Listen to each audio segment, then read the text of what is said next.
சதையினாலான ஒரு வட்டு குழந்தைகளுடன் வெளிவருவதை பார்த்திருப்பீர்கள்.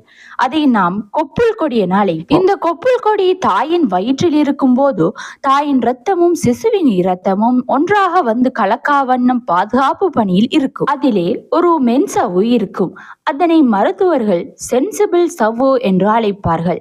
ஏனெனில் அது கற்பனைக்கு அப்பாற்பட்ட மருத்துவ பணிகளை விவேகமாக செய்து கொண்டிருக்கும். இந்த சவ்வு தாயின் இரத்தத்திலிருந்து ஆக்சிஜன், சர்க்கரை மற்றும் இன்சுலின் ஆகியவற்றை எடுத்து அவற்றை சிசுவின் இரத்தத்தில் செலுத்துகிறது. மேலும் அது தாயுடன் காணப்படும் நோய் எதிர்ப்பு சக்திகளை அவளது இரத்தத்தில் இருந்து எடுத்து அவற்றை சிசுவின் இரத்தத்தில் செலுத்தும். இந்த சவ்வு சிசுவுக்கு ஒரு சுகாதார பாதுகாப்பு அரணாகவே செயல்படுகிறது.